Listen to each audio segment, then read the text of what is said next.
Salam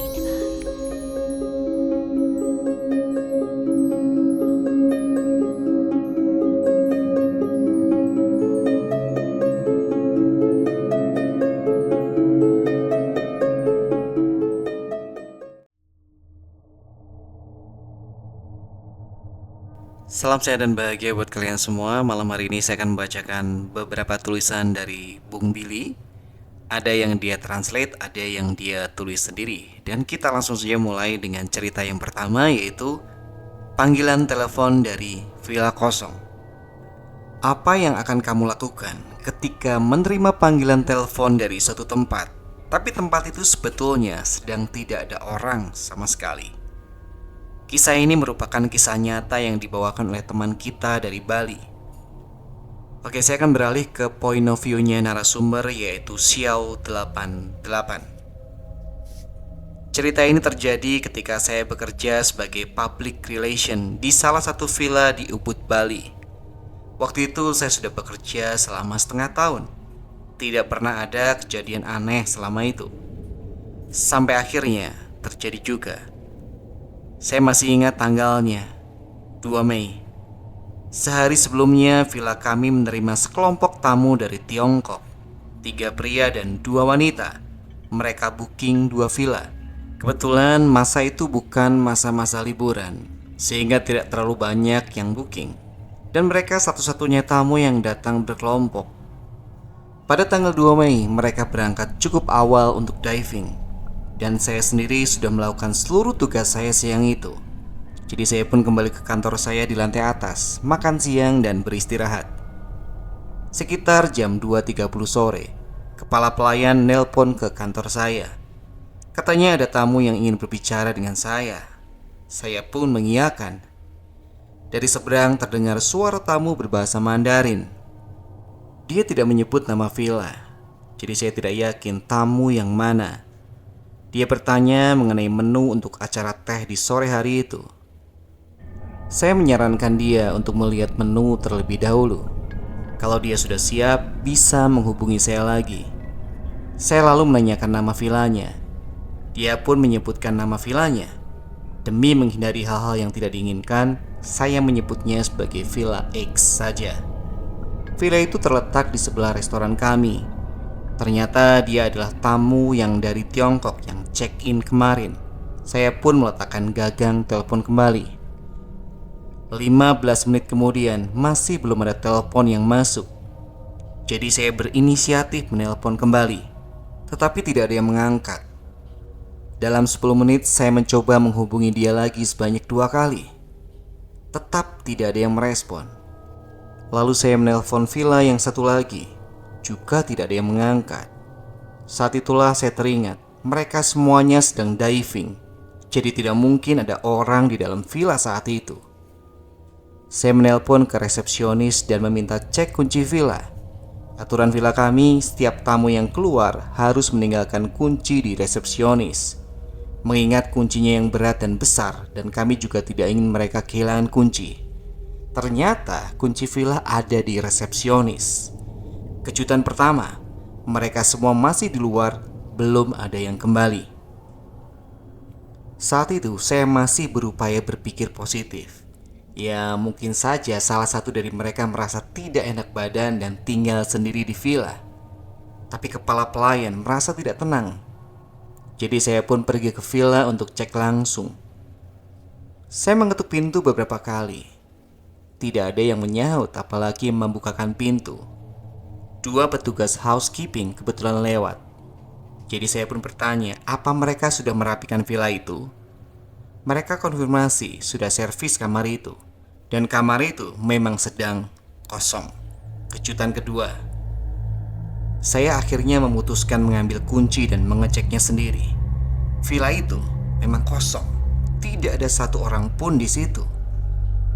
Ketika tamu menelpon kami di resepsionis, maka sistem kami akan menampilkan nomor ekstensi untuk memberitahu siapa yang menelpon. Ini lumayan penting untuk menciptakan suasana keakraban. Lagi pula tempat kami merupakan villa kecil. Hanya ada 19 villa keseluruhan. Kepala pelayan memastikan bahwa telepon yang masuk memang datang dari Villa X dan bukan dari luar villa. Untuk memastikannya, saya menghubungi salah satu tamunya, tapi dia memastikan tidak ada yang telepon kami waktu itu. Saya ingat suara penelpon misterius itu adalah pria dengan suara berat dan maskulin. Sedangkan suara orang yang sedang saya hubungi itu suaranya ringan. Teman-temannya yang lain saat itu masih sedang di spa massage dan yang lain di restoran. Jadi tidak mungkin tamu yang telepon, karena mereka berlima sedang di luar. Juga tidak mungkin rekan saya, karena penelpon misterius itu berbahasa Mandarin. Saya satu-satunya staf yang bisa berbahasa Mandarin. Juga tidak mungkin tamu lain salah masuk karena gerbang villanya terkunci dan kuncinya ada di resepsionis. Kalau menyalakan sistem telepon juga sepertinya tidak mungkin.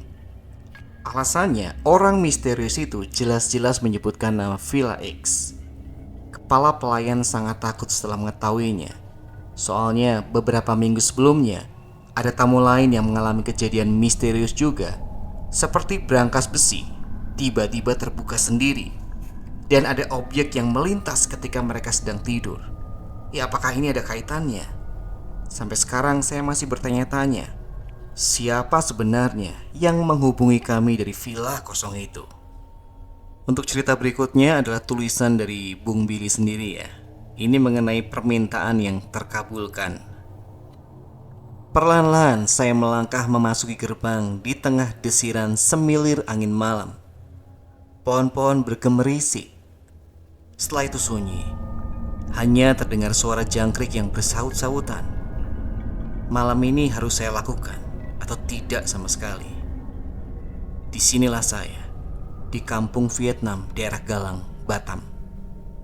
Sendirian berjalan menelusuri bangunan-bangunan reok di tengah malam. Bulan purnama bersinar terang.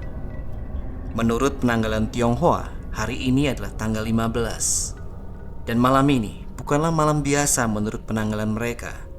Sebab malam ini adalah bulan 7, tanggal 15. Saya menelusuri jalan setapak. Tidak ada orang sama sekali. Lampu yang dinyalakan juga minim. Untunglah cahaya bulan cukup menerangkan jalan. Saya melewati bangunan barak yang sudah hampir roboh itu.